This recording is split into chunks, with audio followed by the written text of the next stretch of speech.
وعباد الرحمن الذين يمشون على الأرض هونا وإذا خاطبهم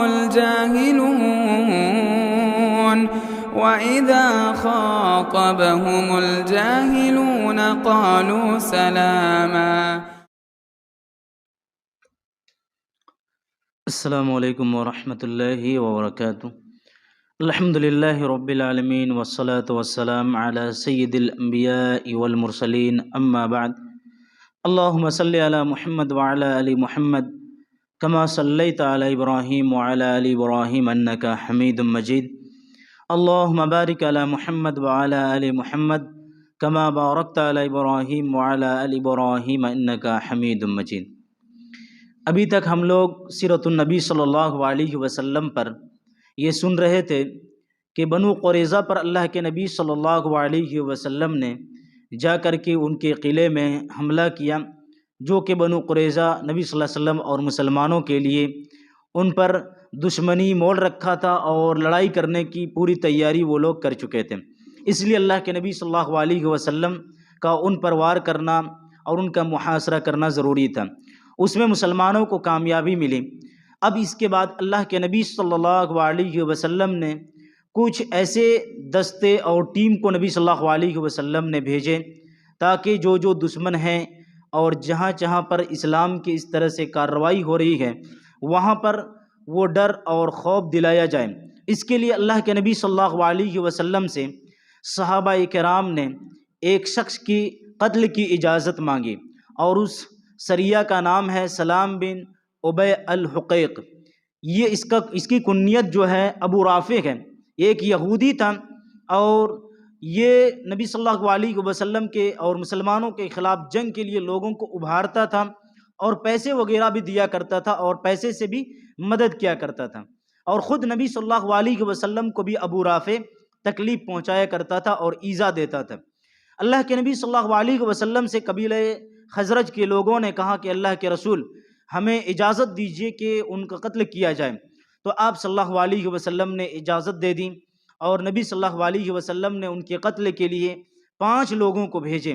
اس میں امیر حضرت عبداللہ بن عتیق رضی اللہ عنہ کو بنائے. وہ لوگ گئے اور خیبر میں ان کا قلعہ تھا، خیبر تک پہنچے. کہتے ہیں کہ شام ہو گیا. شام کے وقت سب لوگ اپنے گھروں میں گھس چکے تھے اور ہم لوگ جیسے ہی پہنچے تو عبداللہ بن عتیق رضی اللہ عنہ کہتے ہیں کہ وہاں پر گیٹ مین کھڑا تھا، جو اس کے قلعے کا گیٹ مین تھا وہ کھڑا تھا اور کسی کو یوں ہی کیسے بغیر جانے پہچانے داخل ہونے دے دیتا. کہا کہ اپنے ساتھیوں کو ہم نے دور میں روک دیا اور ان لوگوں سے یہ کہتے ہوئے میں خود آگے بڑھا کہ تم لوگ یہیں رکو، میں کسی بہانے سے اندر جانے کی کوشش کروں گا. وہ ان کے پاس ابو رافع کے پاس جانے کی کوشش کروں گا. کہتے ہیں کہ میں گیٹ مین کی جو تھوڑی سی دوری میں، کیونکہ اندھیرا تھا، تھوڑی سی دوری میں جا کر کے ایسے بیٹھ گیا جس طرح سے کوئی قضائے حاجت کے لیے بیٹھتا ہے. جیسے میں اس طرح سے بیٹھے رہا تو گیٹ مین کو یہ تصور ہوا کہ اس قلعے کا کوئی آدمی ہے جو باہر آیا ہوا قضائے حاجت کرنے کے لیے، ٹوائلٹ کرنے کے لیے.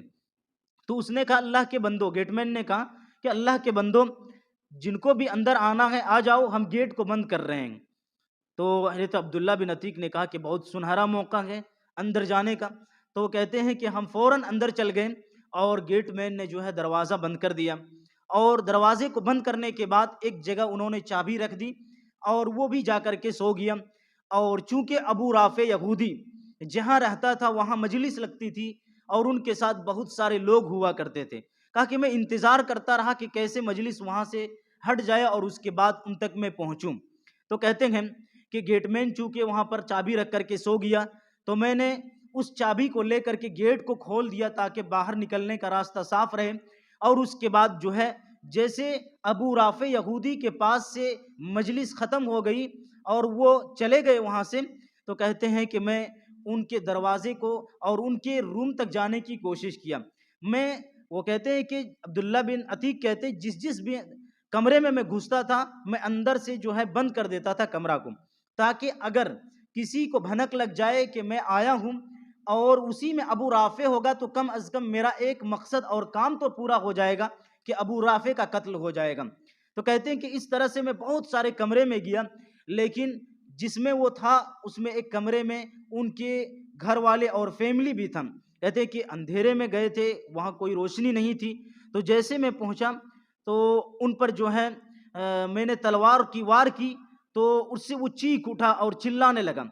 کہتے ہیں کہ اس کی وجہ سے جو ہے میں فوراً اس کے دروازے سے جو ہے ان کے روم سے جو ہے باہر آ گیا, اور تھوڑی دور میں جا کر کے میں نے آواز کو بدل کر کے کہا کہ ابو رافع کیا ہوا؟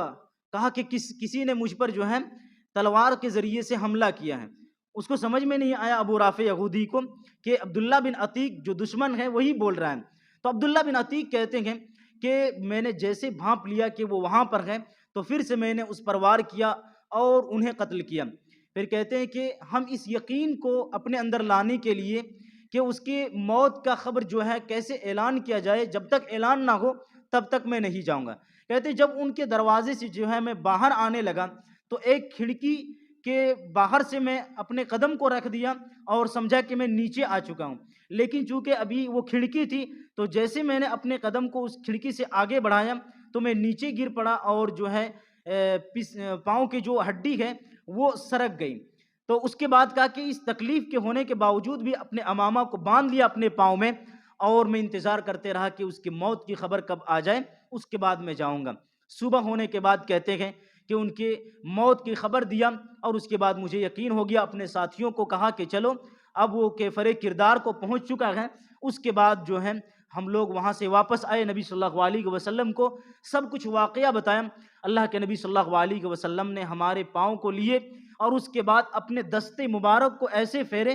کہتے ہیں کہ اس کے بعد مجھے ایسا لگا کہ کچھ اس میں میرے پاؤں میں ہوا ہی نہیں تھا. یہ اللہ کے نبی صلی اللہ علیہ وسلم کو اللہ رب العالمین نے معجزے کے طور پر عطا کیا تھا, جو اللہ کے نبی صلی اللہ علیہ وسلم بذات خود بابرکت تھے. اس کے بعد اللہ کے نبی صلی اللہ علیہ وسلم نے کچھ اور لوگوں کو ایک ٹیم کو بھیجے تھے نبی صلی اللہ علیہ وسلم بنو بکر کے شاخ کے لیے. اللہ کے نبی صلی اللہ علیہ وسلم نے جن لوگوں کو وہاں بھیجے تھے تو وہ لوگ جیسے ہی بنو بکر کے شاخ میں پہنچے, وہاں کے لوگ وہاں سے بھاگ چکے تھے. ان کے جانور وغیرہ کو اللہ کے نبی صلی اللہ علیہ وسلم کے اصحاب نے وہاں سے ہانک لیے, اور اس کے ساتھ جو ہے محرم کے آنے سے ایک دن پہلے کہتے ہیں کہ ہم لوگ مدینہ آ گئے, اور ہم لوگوں نے ابو حنیفہ کے سردار ثمامہ بن اثال کو گرفتار کر لائے, جو مسیلمہ کذاب کے حکم سے بھینس کو بدل کر کے اللہ کے نبی صلی اللہ علیہ وسلم کو قتل کرنے کے لیے آ رہا تھا. کہتے کہ ثمامہ کو ہم نے جو قید کر کے لائے تھے تو یہ ابو حنیفہ کا سردار تھا. اللہ کے نبی صلی اللہ علیہ وسلم کے اصحاب اسے مسجد نبوی کے کھمبے میں باندھ دیتے ہیں. نبی صلی اللہ علیہ وسلم جب ان کے پاس سے گزرتے ہیں تو کہتے کہ ثمامہ بتلاؤ کیا حل خبر ہے. کہتے ہیں کہ سب ٹھیک ہے, اگر تم نے مجھے قتل کر دیا تو ایک خونی کو قتل کریں گے, ایک قاتل کو قتل کریں گے, اور اگر چھوڑ دیا تو ایک قدردان پر آپ احسان کریں گے.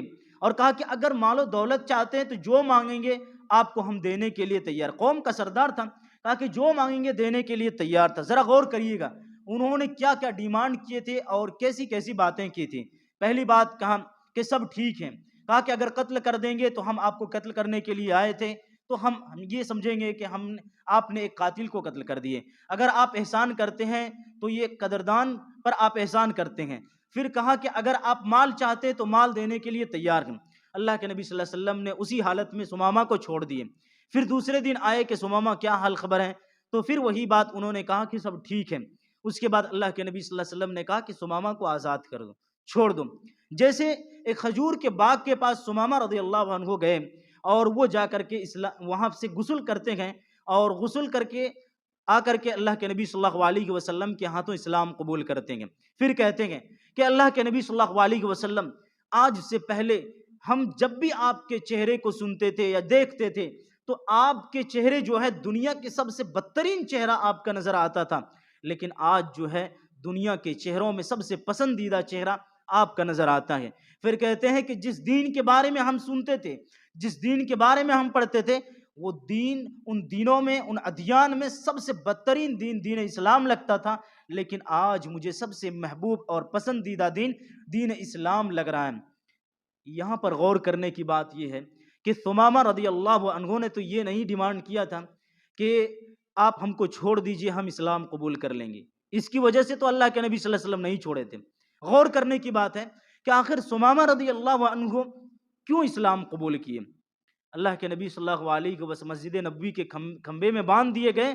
ثمامہ رضی اللہ عنہ وہ سب کچھ دیکھتے تھے، جو جماعت کے ساتھ نماز پڑھتے تھے، جو صحابہ کرام مسجد میں آتے تھے، جو نفل نمازیں بھی کبھی کبھی آ کر کے پڑھتے تھے، اور ان کے رہن سہن کو اللہ کے نبی صلی اللہ علیہ وسلم کے اصحاب کے طور طریقے کو دیکھے، صرف نوٹ کیے.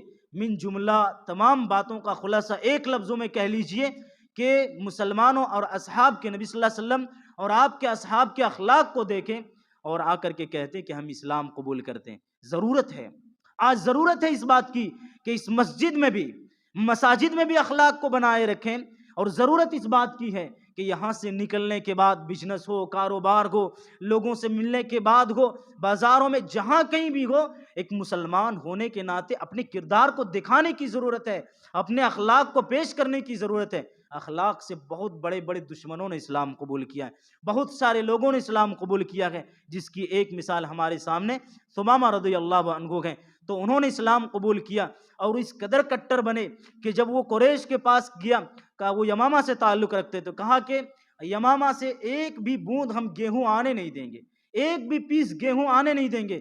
قریش مکہ نے کہا، چونکہ قریش مکہ کے لیے کھیتی کے مانند جو ہے یمامہ رہتے، یمامہ کا شہر جو ہے رہتا تھا. تو اللہ کے نبی صلی اللہ علیہ وسلم سے کہا کہ جا کر کے ثمامہ سے کہیے کہ وہ ہمارے لیے گیہوں آنے کے لیے اجازت دیں گے. پھر اللہ کے نبی صلی اللہ علیہ وسلم نے اجازت دے دی. تو اللہ کے نبی صلی اللہ علیہ وسلم نے اس طرح سے ٹیم اور دستے کو بھیجے جس میں برابر کامیابی ملتی رہی. اور اس میں ہم دعا کرتے ہیں اللہ رب العالمین سے کہ یا اللہ ہم تمام مسلمانوں کو تو نیک اور صالح بنا دے، ہم تمام لوگوں کو با کردار اور با اخلاق بنا دے. آمین. وآخر دعوانا الحمد للہ رب العالمین.